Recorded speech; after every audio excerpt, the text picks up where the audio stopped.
Et toujours une crainte terrible, cette perte des parts de marché au fur et à mesure que le temps passe. Et là, je me rends compte qu'on tient notre part de marché encore convenablement et c'est extrêmement agréable.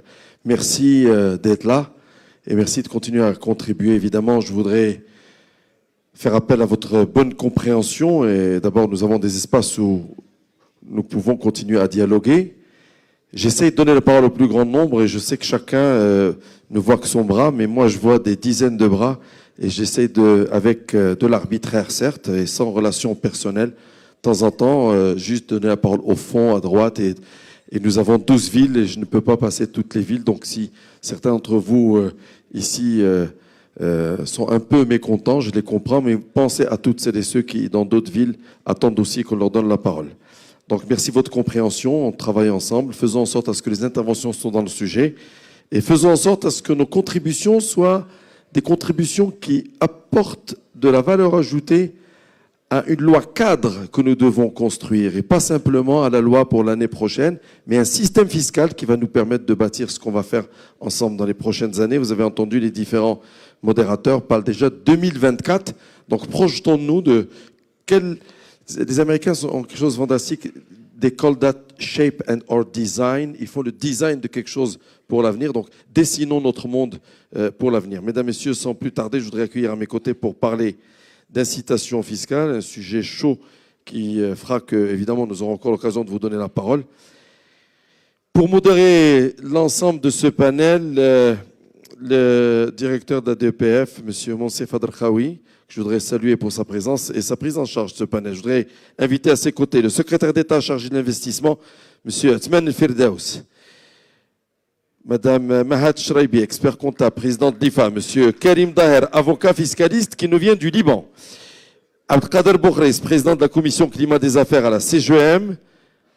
Je voudrais inviter aussi Mohamed Adam Lhani, qui est chef de la division des études à l'administration des douanes et des impôts indirects. Et je voudrais accueillir pour commencer et planter le décor, représentant la Direction générale des impôts, le directeur du contrôle fiscal, M. Mustafa Amen.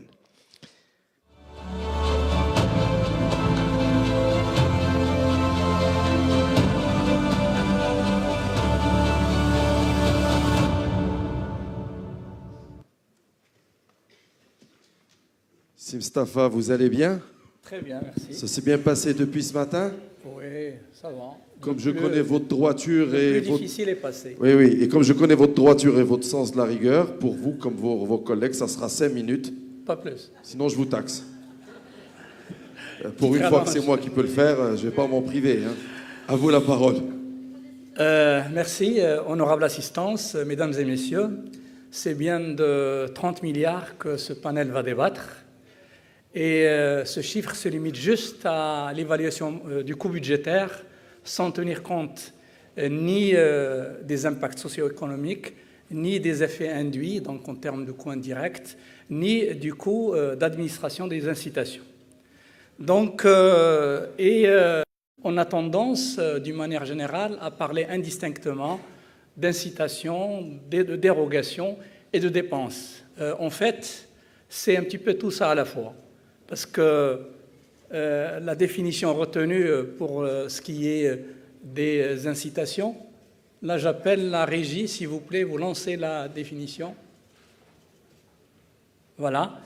Donc si on regarde un petit peu la définition, c'est une mesure qui déroge à la norme fiscale, donc dérogation, qui se traduit par une renonciation de l'État à une partie de ses recettes fiscales, donc dépenses fiscales, d'où la notion de dépenses fiscales, et qui est destiné enfin à soutenir un secteur d'activité ou une catégorie de contribuables prédéterminés, donc d'où la notion d'incitation.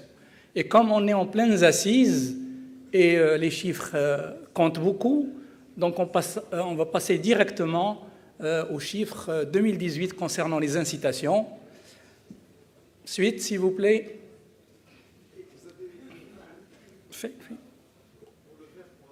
Ah, très bien, pardon. Alors voilà, donc en fait, chiffre 2018, le nombre d'incitations est de 295 pour un coût budgétaire qui avoisine les 30 milliards, représentant ainsi 2,5% du produit intérieur brut. Donc, quand on s'interroge sur la nature justement des incitations, le plus gros consiste en exonération totale pour 64%, le reste, soit 36%, consiste en abattement, exonération partielle ou réduction. Quand on regarde un petit peu la répartition des incitations par objectif, on constate que le plus gros va au soutien au pouvoir d'achat et à faciliter l'accès au logement pour pratiquement 44%. Viennent ensuite l'encouragement ou la mobilisation de l'épargne à hauteur de 14% et l'export pour 9%. L'agriculture vient après pour 8%. Pour ce qui est des secteurs d'activité qui sont concernés par les incitations, nous constatons que l'immobilier se présente en première place à hauteur de 20%, suivi pratiquement pour le même taux pour le secteur énergétique. En troisième position, la prévoyance et l'export, mais je voudrais là apporter juste une nuance, c'est que les taux en question ne veulent pas dire que les 20% vont aux entreprises. Donc c'est une incitation qui concerne le secteur, mais ça peut profiter ou bénéficier aussi bien à l'entreprise qu'aux ménages ou qu'aux acquéreurs. Là, ces chiffres-là me paraissent très importants, et là on peut en faire une lecture horizontale et une lecture verticale. La lecture horizontale signifie que par impôt, on constate par exemple que la TVA représente le plus gros des incitations en termes de coûts, soit 53%, suivi de l'IS et de l'IR ex aequo à hauteur de 16%, donc pour une dépense globale de pratiquement 30 milliards, donc c'est les 100% tout à fait à droite, sous la partie totale en jaune. Par contre, la lecture verticale, donc on constate que si on rapporte le coût par impôt aux recettes générées par le même impôt, on constate que pour ce qui est de la TVA, le coût en question représente 18,3% des recettes générées par la TVA. Deuxième élément qui peut interpeller aussi, c'est le taux de la taxe d'assurance, qui est de 91,9%. Si on raisonne en termes de renonciation, cela veut dire que pratiquement l'État renonce à la moitié de ses recettes en matière de taxes d'assurance. Donc là, les chiffres me paraissent très parlants. Pour ce qui est de la part globale, elle représente 12% des recettes fiscales globales. Alors là, les problématiques qui ont été relevées ou soulevées par les groupes de travail et validées par la commission scientifique, donc normalement, elles sont regroupées en 6 points. Le premier, c'est l'absence d'un cadre de référence fixant les règles d'adoption, de révision et de réexamen de l'incitation, de détermination des objectifs, ainsi que d'encadrement temporel de l'incitation. Deuxième problématique ou deuxième point relevé, il se rapporte à l'arbitrage préalable qui devrait se faire entre l'incitation et les autres modes d'intervention publique sous forme d'aide directe ou de subvention, tenant compte bien entendu de la contrainte budgétaire et de la phase d'octroi de cette aide. Il a été relevé aussi, troisième point, la diversité et le nombre des incitations et leur coût budgétaire impactant les recettes fiscales qui est de l'ordre de 12%, comme on l'avait dit tout à l'heure. Quatrième point, ou quatrième problématique soulevée, concerne l'évaluation des incitations à laquelle il est procédé aujourd'hui, qui demeure partielle et se limite au coût budgétaire sans tenir compte des impacts socio-économiques. Cinquième limite ou problématique relevée, ce sont les distorsions engendrées par les incitations qui interpellent aussi. Elles se traduisent en fait par une altération du jeu de la libre concurrence, un effet d'éviction de secteurs dont certains peuvent être considérés ou sont considérés comme stratégiques. Elles peuvent déboucher sur des situations de rente, conduire à des comportements d'évitement fiscal et nourrir une perception négative sur la neutralité de l'impôt. Dernier élément, sixième, c'est celui relatif, comme ça a été rappelé ce matin, à la conformité par rapport aux standards internationaux de bonne gouvernance fiscale. Merci beaucoup. Merci beaucoup, Monsieur Amen. Parfait. Oui, très bonne gestion du temps, c'est très agréable. Exact. À vous la parole, Monsieur le modérateur. Merci, Sidi Amin. Merci beaucoup, Sidi Amin, pour cette présentation qui a dressé un tableau sur la situation des incitations fiscales en 2018, leur nature, leur répartition par type d'impôt et aussi par type de secteur. Il est vrai qu'aujourd'hui, les incitations fiscales, et pas qu'au Maroc, un peu partout au monde, et ils sont au cœur du débat sur l'efficacité et l'efficience des politiques de soutien de l'État, pour les raisons qu'a énumérées ici Amen, et qui sont finalement, à la lecture de toutes les contributions, il dresse le constat qui est largement partagé par toutes les parties prenantes. Et je tiens à dire que finalement, c'est un des sujets sur lesquels quasiment toutes les parties prenantes se sont prononcées, que ce soit des parties prenantes au niveau politique, au niveau académique, ou au niveau des praticiens et au niveau des représentants des différentes professions. Alors, une première question. Avant de rentrer dans la salle, il y a quelqu'un qui m'a posé la question sur, encore une fois, un débat sur les incitations. Mais on a fait ce débat en 2013. Qu'est-ce qui va changer cette fois-ci ? Alors c'est une question à laquelle je vais essayer de répondre et qui est pour moi essentielle pour introduire ce panel. Pour moi, il y a 3 éléments principaux qui font que cette année, on peut être ambitieux en termes de réforme des incitations fiscales. Premier élément, c'est que la plus haute autorité du pays a lancé un débat national sur le modèle de développement. Ce n'est pas quelque chose qu'on fait chaque année, c'est quelque chose qu'on fait tous les 15, 20 ans, voire plus. Donc c'est une invitation à toutes les forces vives d'innover, de se remettre en cause et aussi d'apporter des solutions innovantes et de rupture. Donc ça, c'est le premier élément. Deuxième élément qui nous permet d'être ambitieux pour ce panel et pour cette nouvelle réforme, c'est d'abord l'objectif de figer et d'entériner les principes qui découleront de ces différents assises, de ces différents panels en loi cadre. Donc, contrairement à ce qui a été fait en 2013, où c'est une liste de recommandations qui sont inscrites dans un document qui est finalement opposable à personne, qui engage aucune personne sauf celles qui l'ont rédigé, cette fois-ci, ça va être des choses qui sont entérinées au niveau d'une loi cadre. Et comme vous le savez, c'est une loi cadre qui est au-dessus des lois et qui va encadrer les débats qu'on a chaque année avec les différentes sensibilités à l'occasion des lois de finances. Et Dieu sait que les incitations en prennent une partie très importante. Troisième élément qui est très important, c'est que la DGI, avec la transformation numérique qui a été lancée depuis des années, elle va disposer cette année ou à partir de l'année prochaine de ce qu'on appelle un big data. Un big data, c'est une base de données massive avec des microdonnées individuelles sur les contribuables.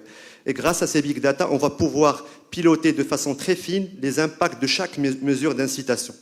Au niveau des finances, on a des outils économétriques, des outils de microsimulation depuis quelques années, avec le HCP aussi, mais ce qui nous manquait, c'est avoir les données individuelles. Donc pour une fois, on va avoir ce type de données avec une fréquence semestrielle, voire et au maximum annuelle. Donc ça va nous permettre de piloter l'impact en amont et en aval des différentes mesures d'incitation fiscale qui seront introduites. Donc, comme je disais, le diagnostic a été partagé par l'ensemble des parties prenantes. Là, il y a vraiment divergence, c'est au niveau des solutions. Alors, le spectre des avis est très large, mais il y a 2 extrêmes. Mais ça se polarise autour de deux courants de pensée ou de 2 doctrines. La première doctrine, c'est celle qui est défendue par ceux qui défendent les règles strictes de la neutralité. Ceux-là, ils plaident pour la suppression, voire la réduction drastique des incitations fiscales. Parce que ça a des effets distortifs, parce que ça change le comportement des acteurs économiques et ça touche au principe de libre concurrence. Alors, deuxième doctrine, c'est celle de ceux qui pensent que l'État, et ça a été dit tout à l'heure par le témoignage de la personne du Brésil, c'est que l'État doit intervenir pour corriger ce qu'on appelle les imperfections des mécanismes de marché. On le sait, le marché, des fois, il génère des effets négatifs. Par exemple, les effets de la pollution, c'est des choses qui sont portées par tout le monde et qui doivent être corrigées par un État. Il y a aussi des effets positifs. On reviendra sur ce sujet avec Monsieur le secrétaire d'État. C'est tout ce qui est recherche et développement. Quand on pose un brevet, ça profite à l'entreprise, mais ça profite à toute la collectivité. Donc ça génère des effets et l'État doit soutenir ce genre d'effets positifs. Donc ça, c'est pour vous dire qu'après les avis, ça c'est une vision simpliste de poser le décor, mais il y a des avis entre les deux. Il y a ceux qui qui recommandent de supprimer certaines, de rajouter d'autres. Et on verra avec nos différents panélistes comment approfondir la réflexion sur ces différents sujets. Donc, pour cerner l'ensemble des problèmes que pose l'incitation fiscale, nous avons l'honneur aujourd'hui d'accueillir des experts de très haut niveau, composés d'académiciens, des praticiens, des représentants aussi des acteurs publics et des acteurs privés. Et on dispose ensemble de 45 minutes qu'on va essayer de gérer de façon intelligente pour que nos débats, et c'est l'objectif en fait de ces panels, découlent sur des recommandations qui remonteront au niveau de la feuille de route et des lois, et qui seront entérinées, comme je disais, en termes de principe au niveau de la loi cadre. Donc si vous le permettez, je vais commencer, après l'accord de Madame Shraibi, je vais commencer par Monsieur le secrétaire d'État en charge de l'investissement, Monsieur Othman Ferdows, qui est déjà à ses 3e assises en l'espace de 1 mois. Donc je salue le courage et l'exposition à ce genre d'exercice qui n'est pas toujours facile. Alors première question, on l'a vu tout à l'heure au niveau du panel de compétitivité, on a beaucoup parlé, et ce matin aussi, on a beaucoup parlé d'investissement. Au Maroc, investit beaucoup, on est à un taux d'investissement qui avoisine les 30%, mais on ne voit pas les retombées au niveau de l'emploi et au niveau économique. Donc la nouvelle charte d'investissement dont vous pilotez la conception, et à ce que je sache, est une phase avancée de finalisation. Et je pense qu'elle devrait apporter une forte impulsion à la dynamique d'investissement, notamment au niveau des secteurs productifs, qui vont cette fois-ci être créateurs d'emplois pérennes et stables. Alors la première question, c'est quelle place occupent les incitations au niveau de cette nouvelle charte d'investissement? Merci beaucoup. Je voudrais commencer par dire que je viens à ce panel avec beaucoup d'humilité et je voudrais rendre hommage au professionnalisme des équipes du ministère des Finances parce qu'on a vraiment travaillé avec eux en très étroite collaboration et je peux vous dire qu'on est arrivé à la version 45 de la charte d'investissement. Donc c'est des centaines de pages de matrices avec des observations, des contre-observations, etc. Donc c'était assez extraordinaire. Le deuxième hommage que je voudrais rendre, c'est le chiffre qu'on a vu tout à l'heure des 66% des recommandations qui viennent des citoyens. Et là, je veux saluer l'exercice participatif parce que, enfin, les gens se mêlent de ce qui les regarde. Donc, voilà. Alors, pour répondre à la question, c'est une matière délicate, la fiscalité, et nous avons convenu avec le ministère des Finances de certains principes. 4 principes, pour être précis, qui ont tenu le rôle d'hygiène ou de protocole de confiance dans le travail sur cette charte de l'investissement. C'était très important de le comprendre. Le premier point, c'est qu'on accorde la priorité aux soutiens qui sont budgétaires ou aux autres types de soutiens non fiscaux, type accompagnement, simplification, etc., au détriment des leviers fiscaux. C'est une question d'hygiène, on l'a dit. C'est aussi une question de faire en sorte que tout ce qui sera fiscal sera strictement nécessaire et que ça relèvera du tronc commun, c'est-à-dire pas d'incitation fiscale sectorielle. Donc tout ce qui est tronc commun fiscal, et quand on arrive au sectoriel, des incitations budgétaires type aide directe, chèque, subvention, etc. Ça, c'est le premier principe. Pour répondre encore plus directement à la question, la charte fait à peu près 12 000 mots, la version 45 en tout cas, une centaine d'articles. Sur 100 articles, il y en a 16 qui ont un rapport direct ou indirect avec la fiscalité. Et sur les 16, il y en a seulement 6 qui mentionnent des exonérations fiscales. Donc le deuxième point, c'est la question de la limitation du délai de bénéfice de ces incitations et surtout de la limitation du nombre de bénéficiaires de ces incitations. Donc on est arrivé avec un concept de labellisation d'un certain nombre de populations. Je donne un exemple juste pour qu'on comprenne bien. La labellisation a été pensée comme un programme d'accélération qui est limité à 5 ans et qui est non renouvelable. Donc l'idée, c'est que plutôt que d'avoir une définition fiscale rigide, je donne un exemple, la définition de la start-up dans la loi de finances 2018. Une start-up aujourd'hui, c'est reconnu comme une entreprise de moins de 5 ans, qui fait moins de 5 millions de dirhams de chiffre d'affaires et qui réalise 25 ou 30% de ses charges en recherche et développement. La difficulté de ces définitions rigides, c'est qu'à la fin, on n'arrive pas à mesurer ces critères. C'est très difficile de déterminer la part des charges qui vont en R&D. D'ailleurs, qu'est-ce qu'une charge de R&D à la base ? Donc, face à cette difficulté d'avoir une définition rigide, on arrive avec ce concept de labellisation qui est limité dans le temps et en disant que les administrations spécialisées qui seront en charge de distribuer ces labels auront à leur disposition chaque année un nombre de labels limité et déterminé à l'avance. Donc ça, c'est le premier point, le deuxième point sur la limitation des délais et du nombre de bénéficiaires. Le troisième point, c'est le cadre normatif. Ça, c'est très important qu'en échange d'une incitation fiscale, vous ayez un certain nombre d'engagements et un cadre normatif qui définit les engagements des deux parties. Je donne un exemple. Ça a été annoncé en 2016. Une des mesures de la charte, c'est de créer au moins une zone d'accélération régionale par région. Mais avant de créer cette zone, il faut que la région ait adopté une feuille de route d'attractivité régionale en collaboration avec le centre régional d'investissement, avec l'université de la région et également avec le département de l'aménagement du territoire. Donc ça, l'idée, c'est qu'on n'arrive pas simplement en arrivant avec un nouveau dispositif, mais on demande à ce qu'il y ait un cadre et un travail préalable et surtout inclusif avec toutes les personnes de la région qui soit fait préalablement.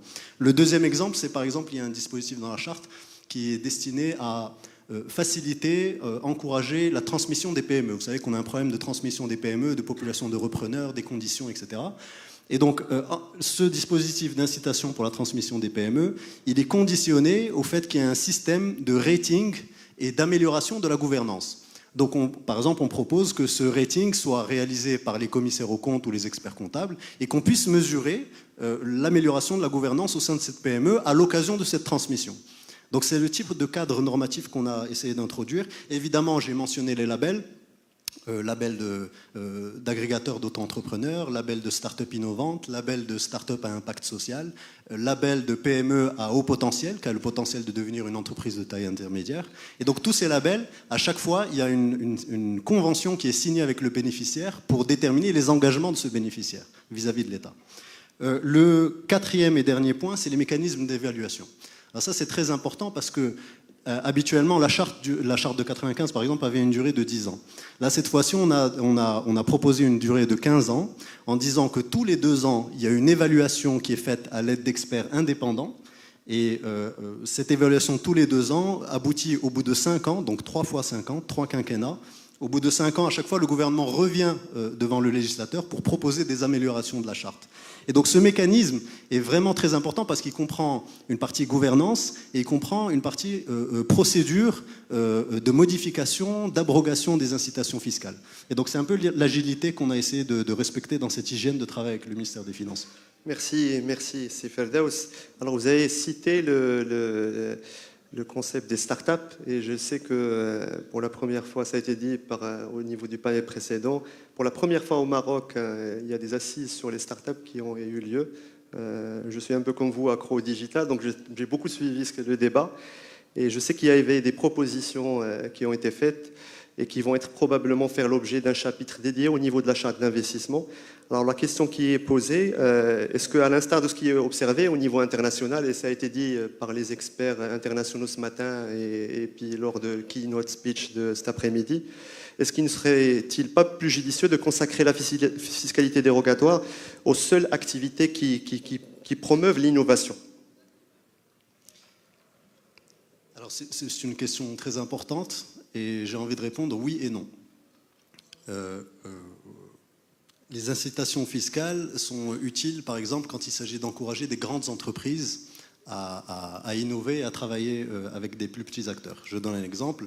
Dans la charte, il y a un article qui demande la création d'une fiscalité de groupe. Vous savez que c'est une étape très importante et la fiscalité de groupe permettra aux filiales du groupe qui s'occupent de R&D de reporter leurs déficits sur le groupe. Et donc ça, c'est un incitatif très important pour les grands groupes pour aller vers, Inch'Allah, un crédit d'impôt recherche qui est probablement une bonne idée, mais vous ne pouvez pas le faire si vous n'avez pas de fiscalité de groupe et un certain nombre de préalables. Le deuxième exemple dans la charte, c'est les programmes d'innovation ouverte, Open Innovation. Il s'agit d'encourager les grands groupes à partager leur innovation avec les startups, les petites entreprises, les petits entrepreneurs, et à l'issue de ce partage, d'avoir par exemple une déduction ou un report de déficit qui est possible. Le troisième exemple, c'est la déductibilité des dons de mécénat. Les dons de mécénat des grandes entreprises en direction des structures d'accompagnement comme les structures d'incubateurs et d'accélération. Et là encore, c'est un avantage qui est une provision pour investissement qui permet justement de mobiliser ces grands groupes. Alors, en dehors de cette question des grands groupes, je pense que le levier fiscal n'est pas le plus indiqué toujours. Pourquoi ? Parce que parfois, le levier budgétaire vous permet des avantages. Je vous donne un exemple. Quand vous avez un levier budgétaire, ça vous permet d'avoir un plafond maximal de l'impact de cette mesure-là. Alors que dans d'autres situations, vous vous retrouvez avec un trou dans le filet de pêche qui grossit, qui laisse passer des poissons que vous n'aurez pas voulu avoir. Donc c'est un peu compliqué. Le deuxième élément, c'est que ce n'est pas toujours évident d'encourager l'innovation à travers la fiscalité, parce que les informations dont vous avez besoin pour sélectionner les bénéficiaires de cette incitation ne sont pas toujours contenues dans la déclaration fiscale. Et donc parfois, vous avez besoin d'avoir d'autres informations qui ne sont pas dans la déclaration fiscale, qui sont de l'ordre du business plan, qui sont de l'ordre du programme de recherche et développement, qui sont de l'ordre des plans de trésorerie, etc. Et ça, il n'y a qu'une administration spécialisée qui peut avoir cette interaction avec le secteur privé et l'entrepreneur pour essayer de comprendre quelles sont ses intentions, est-ce que les intérêts sont alignés avec ceux des pouvoirs publics, et à ce moment-là, de donner un chèque, une subvention, une aide directe, etc. Donc voilà, il y a un certain nombre de raisons qui font que objectivement, le levier budgétaire est plus indiqué, sauf pour certaines populations. Merci beaucoup, Monsieur le Secrétaire d'État. Je pense que les réponses sont très claires. Et sans doute, il y aura un échange tout à l'heure avec la salle et les différents points de vue exprimés sur cette question. Alors, je passe la parole à Monsieur Karim Daher, qui nous vient du Liban. Et je lui dis marhaba fi al-Maghrib. Et Karim Daher, c'est un avocat et un fiscaliste international. Il est membre de plusieurs organismes internationaux. Il travaille beaucoup au niveau du Parlement. Il est représentant des professions libérales au niveau du Parlement. Et il est aussi président de l'Association des droits des contribuables. Donc, comme on a vu avec Monsieur le Secrétaire d'État, il y a une remise, on peut dire, une remise en question des incitations fiscales consenties en faveur de l'entreprise. Et c'est d'ailleurs une tendance qui commence à gagner progressivement du terrain partout dans le monde. Je ne vais pas citer des exemples de pays, mais on le voit, des décisions qui ont été prises dernièrement dans des pays européens qui vont dans ce sens-là. Alors, est-ce que cette remise en cause s'explique par les effets et les distorsions qu'on avait vues avec CMN et qui font que finalement ces incitations, quand elles sont destinées aux entreprises, ne permettent pas de donner les effets escomptés? Si vous permettez, tout d'abord, je voudrais exprimer mes remerciements pour le comité d'organisation et à sa tête le professeur Berada. Je suis peut-être l'un des seuls experts internationaux à être invité et je vous remercie, mais aussi exprimer mon admiration pour la qualité des intervenants et la qualité des interventions. J'ai eu la chance de revoir tout le système fiscal marocain grâce au professeur Berada et franchement, je peux vous dire que vous pouvez être fiers de ce qui a été fait en 30 ans. Et ça, c'est d'un point de vue étranger, d'un œil étranger sur ce qui est en train d'être fait.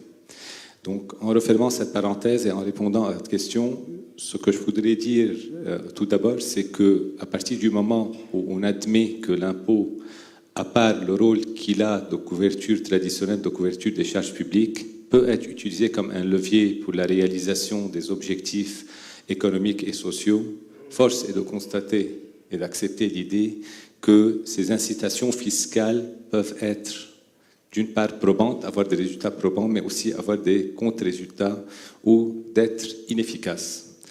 Et ceci peut se poser à deux niveaux. À un niveau institutionnel, macro, puisque les dépenses, les incitations fiscales sont des dépenses fiscales qui peuvent être rapprochées des dépenses budgétaires aussi, et qui sont supposées aussi subir le même contrôle. Mais à la différence des dépenses budgétaires qui sont votées annuellement ou qui sont votées dans le cadre d'une mission ou d'un programme, les dépenses fiscales sont octroyées et donnent un droit acquis aux personnes qui détiennent ces incitations fiscales. Il est très difficile de reprendre à quelqu'un des droits qu'on lui a concédés. Donc, à ce moment-là, c'est un cycle infernal. L'État est entraîné dans un circuit de satisfaction de demandes et on arrive pratiquement à une faillite fiscale. Donc, c'est pour ça aussi que le régime des incitations fiscales, pas simplement dans un pays comme le Maroc, dans tous les pays, et principalement dans le mien, a créé un problème au niveau budgétaire, au niveau du déficit budgétaire. Je passe au niveau micro des entreprises. Là aussi, on ne peut pas détacher les incitations fiscales de l'objectif qui leur est imparti. On analyse les incitations fiscales en fonction de l'objectif. Est-ce qu'on aboutit à un objectif? Quel est l'objectif? Prenons 2 ou 3 exemples pratiques. En matière immobilière, je prends l'exemple de mon pays. En sortant de la guerre, il y avait eu une volonté de promouvoir l'immobilier pour donner un droit de propriété pour reconstruire. Donc, il y a eu toute une série d'exemptions fiscales au niveau des droits d'enregistrement, au niveau de la TVA, donc l'immobilier était hors du champ de la TVA, au niveau de l'exemption des plus-values, et ça aboutit à quoi? Ça aboutit au fait que l'ensemble de l'épargne a été vers le domaine immobilier.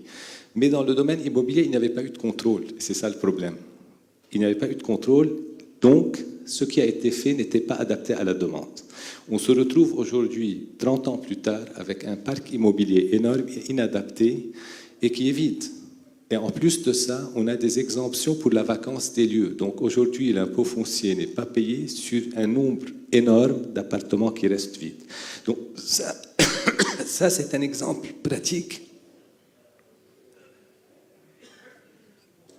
d'une inadaptabilité d'une exemption fiscale. Un autre exemple, quand on donne une exemption pour un secteur d'activité sans contrôle sur un certain nombre d'années, qu'est-ce qui se passe? L'investisseur arrive, utilise le nombre d'années et s'en va par la suite en ayant fait son break-even, en ayant fait ses bénéfices. À ce moment-là, le pays, il bénéficie de quoi? Il a gagné quoi? Sans contrôle. Troisième situation, l'épargne. On veut favoriser l'épargne pour diriger l'épargne vers des investissements productifs, vers l'industrie. Bon, mais l'épargnant est libre de faire ce qu'il veut de son épargne. Quand il voit que l'épargne est rémunérée mieux et plus que s'il met son argent et qu'il risque son argent dans une activité industrielle, agricole ou autre, à ce moment-là, cette épargne sort du cadre qui lui a été imparti, sort de l'objectif qui lui a été imparti.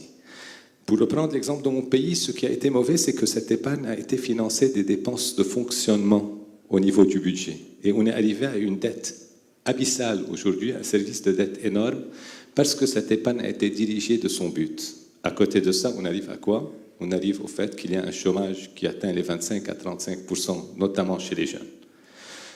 Troisième et dernier exemple au niveau des exemptions, quand elles ne sont pas suivies d'un cadre adapté ou d'autres mesures d'accompagnement, ne peuvent servir à rien. Prenons un exemple d'une exemption qui dit « je veux développer ou je veux aménager le territoire ». Je donne aux entreprises industrielles une exemption d'imposition sur l'IS sur 10 ans et sur l'impôt sur les distributions si elles s'implantent dans une région que je voudrais développer. Parfait, mais qui va aller dans cette région s'il n'y a pas d'infrastructure? Qui va aller dans cette région s'il n'y a pas un cadre avantageux? Qui va aller dans cette région si la législation du pays n'est pas stable et que j'augmente mes impôts chaque année? Donc l'investisseur va prendre peur à ce moment-là et ne le fera pas et il n'ira pas. Donc c'est ce que je peux dire en 2 mots par rapport. Merci beaucoup, Sidaher, pour ces éléments de réponse. Donc, effectivement, l'effet distorsif des incitations fiscales a été prouvé dans plusieurs secteurs, sous plusieurs cieux. Et comme vous l'avez dit, il est nécessaire de cibler ces incitations et voire même les contractualiser s'il le faut. Voilà, exactement. Ce qui a été fait au Liban, et quand on a réalisé qu'on divergeait avec ces incitations fiscales, on a adopté une loi qui est pour la promotion des investissements. Donc, dans le cadre général, on a donné une possibilité de pouvoir octroyer des incitations fiscales, mais contrôlées.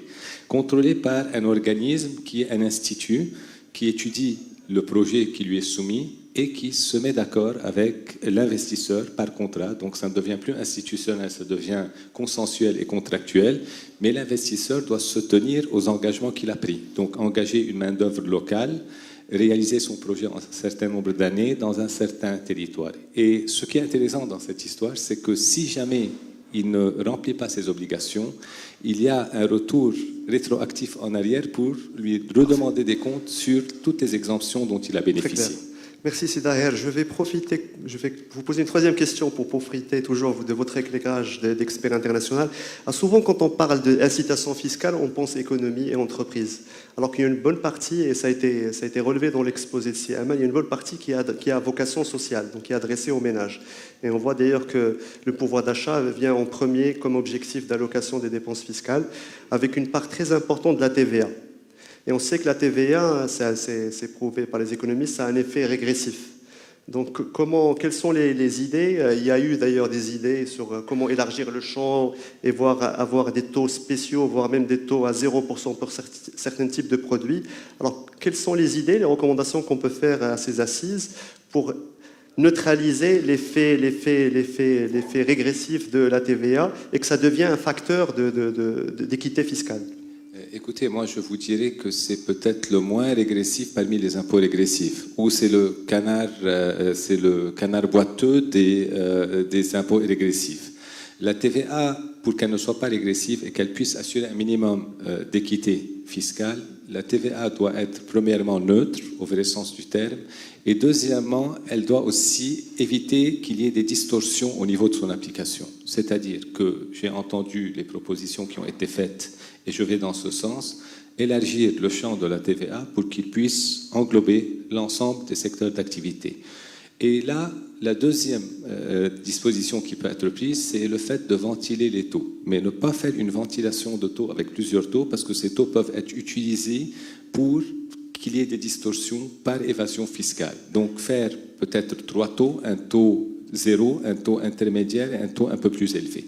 Dans ce cas-là, on aurait réalisé 2 objectifs au niveau de l'équité. L'équité horizontale, c'est qu'on met toutes les personnes qui sont dans la même situation ont les mêmes droits et les mêmes obligations. Donc pour les matières de première nécessité, qu'on ait les moyens ou qu'on n'ait pas les moyens, on profite de cette TVA à taux zéro.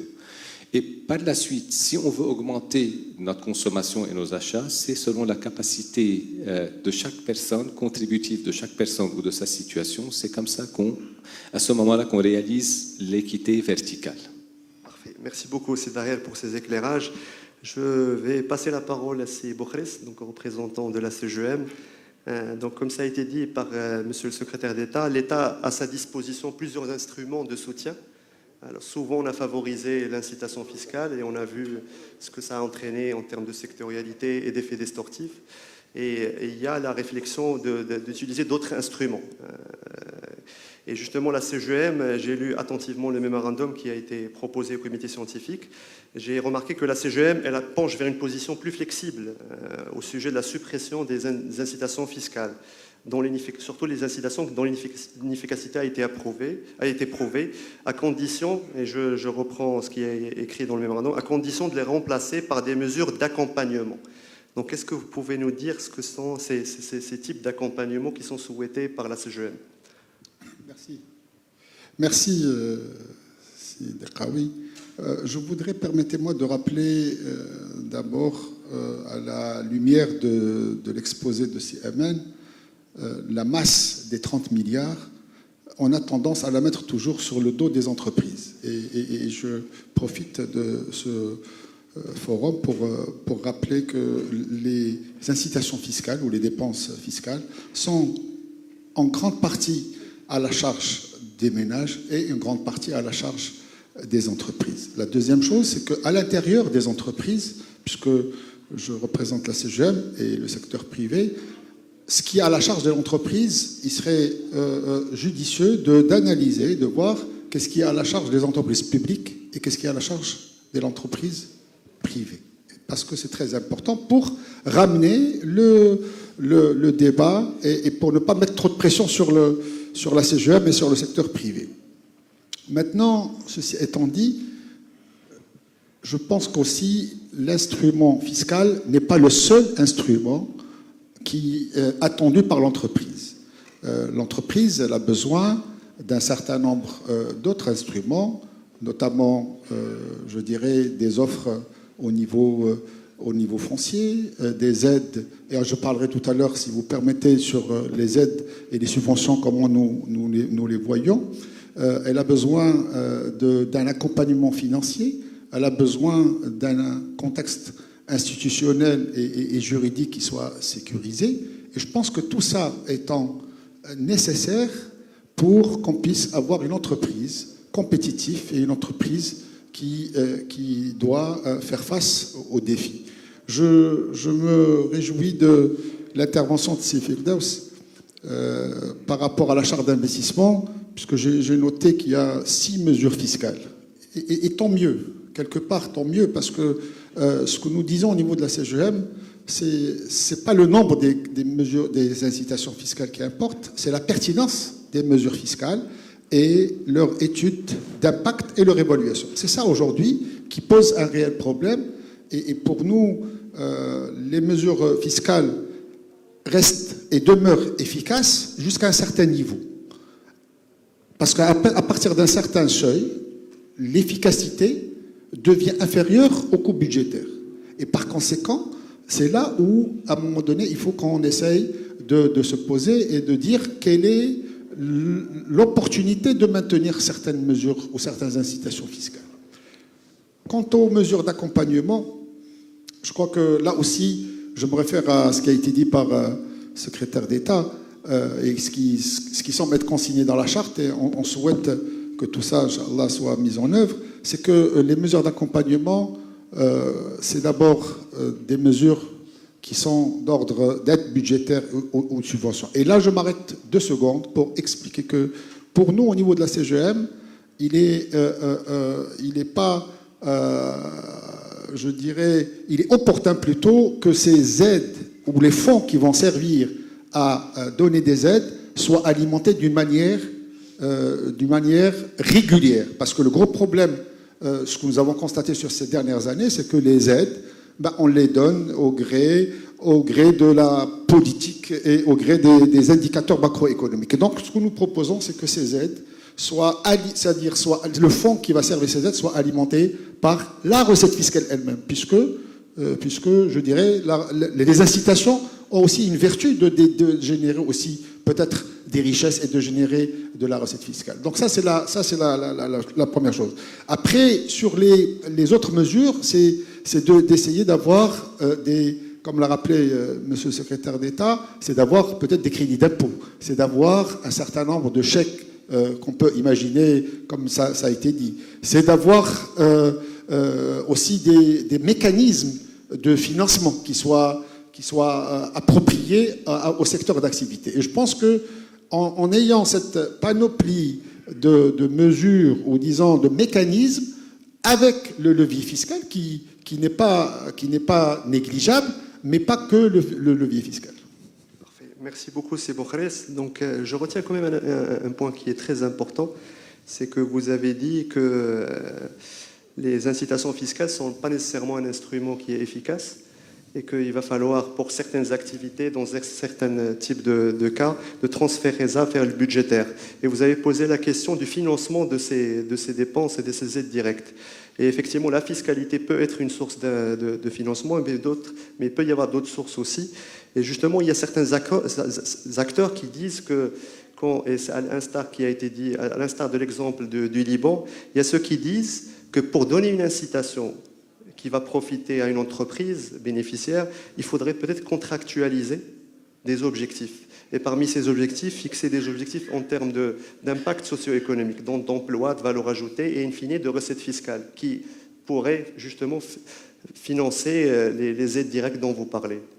Je pense qu'avant de parler de la contractualisation et de lier les aides à certains objectifs, je pense qu'il est nécessaire aussi de poser souvent un certain nombre de vraies questions. Parce que les vraies questions, c'est est-ce que la problématique à laquelle je veux répondre est-elle claire?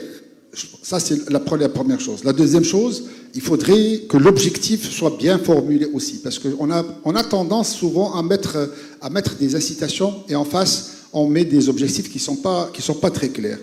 Et je pense qu'il faudrait démontrer que ces objectifs à atteindre ne peuvent être atteints que par le levier fiscal et non pas par d'autres leviers. Et je pense, une fois qu'on a répondu à ces questions, on pourrait, à ce moment-là, lier et pourquoi pas contractualiser l'aide, disons, l'incitation fiscale à des aspects qui sont liés à notre mal de ce pays. C'est d'abord la création d'emplois. C'est important. Il est hors de question de pouvoir continuer d'accorder un certain nombre d'incitations fiscales sans objectif. La création d'emplois, la création d'entreprises, pour nous, il faut lier à la création d'entreprises.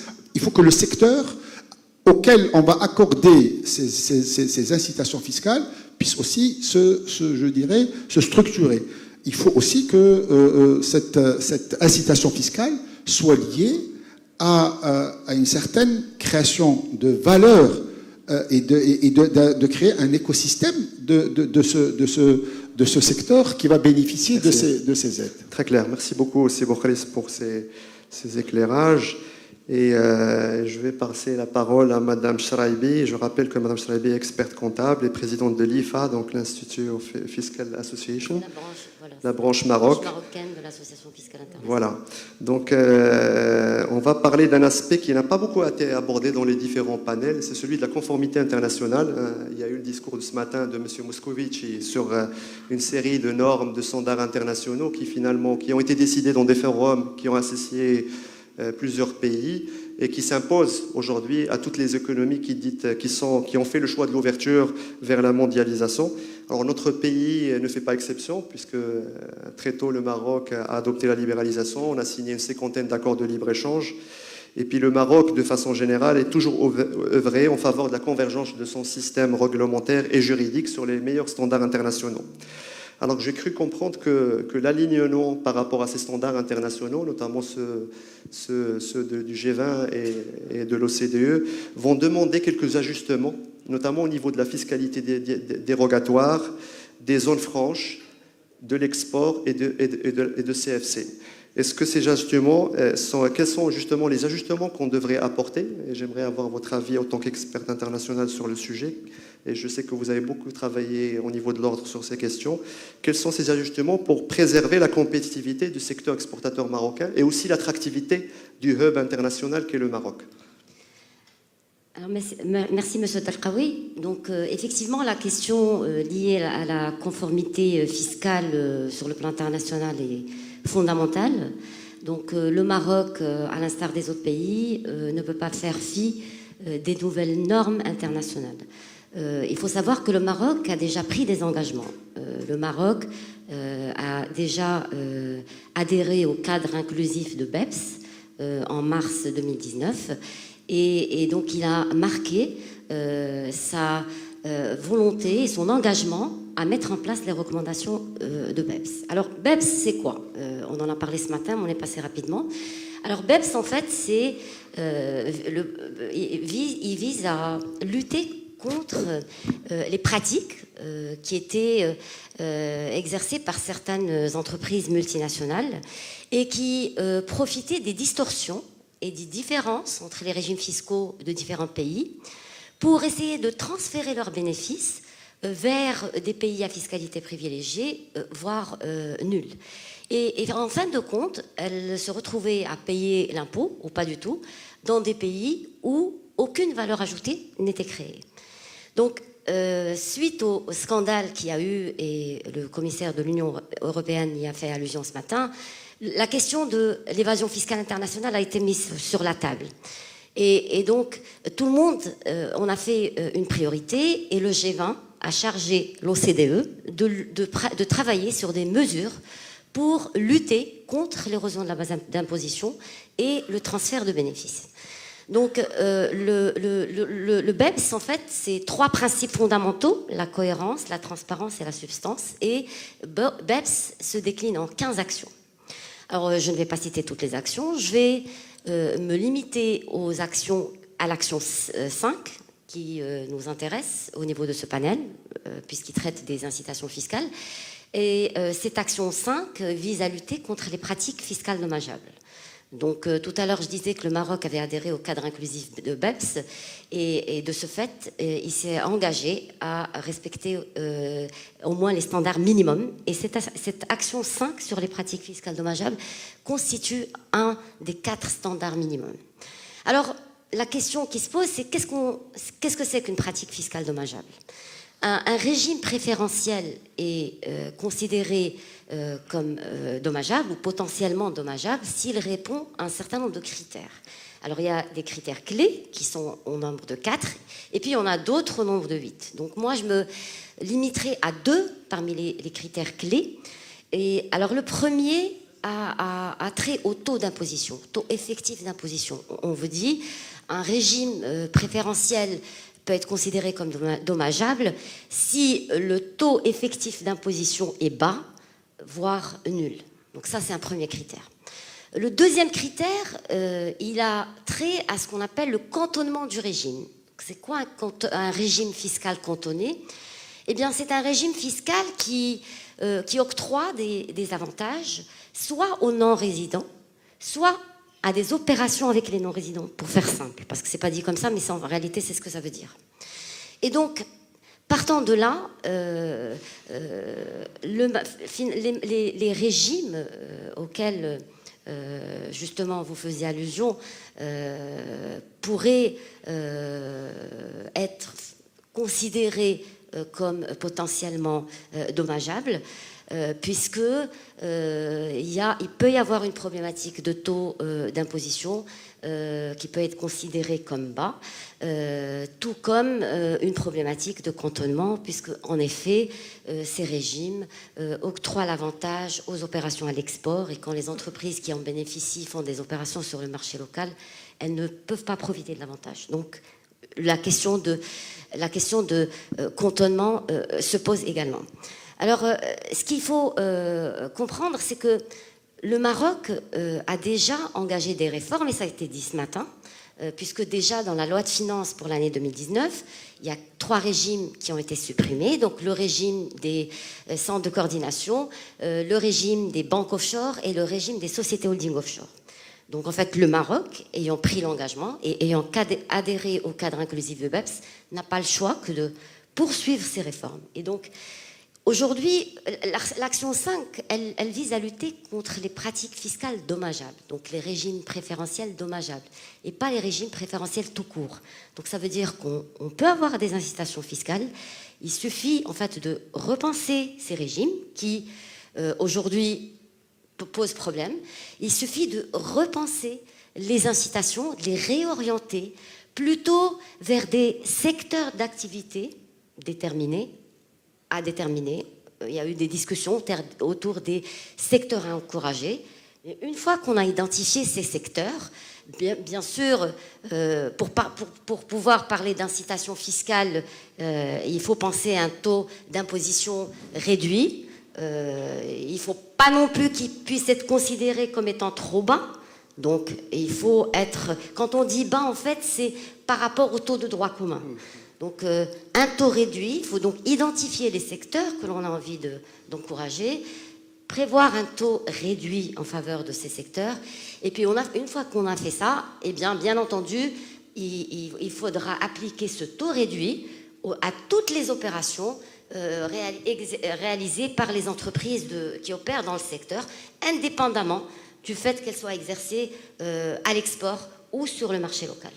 Donc voilà pour ce qui est des régimes préférentiels dommageables et de ce qu'on pourrait faire pour justement éviter, donc pour sortir de cette fameuse liste grise.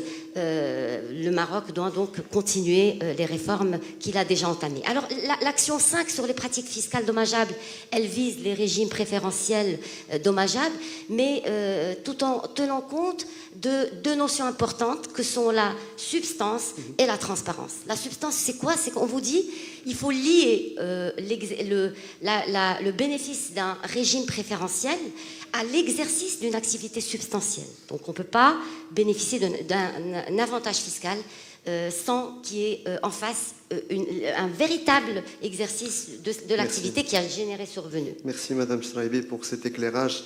J'ai laissé le temps nécessaire parce que c'est vrai que c'est des concepts qui ont été cités ce matin et il n'y a pas eu suffisamment d'éclairage pour l'opinion publique, ni pour les opérateurs, ni pour les institutionnels sur ces questions qui sont importantes.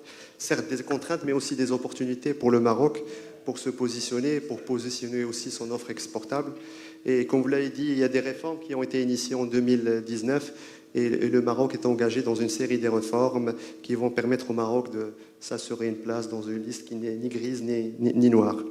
Alors je vais passer la parole maintenant à M. Mohamed Adam El-Hani, qui est chef division des études à l'administration des douanes et des impôts indirects.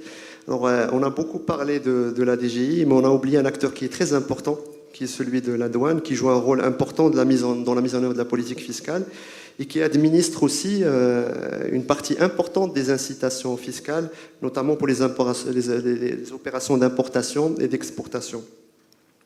Alors, est-ce qu'on peut avoir un retour d'expérience de la douane comme administration qui gère ces aspects-là, et sachant que la douane elle est en contact quotidien avec les opérateurs qui sont exposés à la concurrence internationale?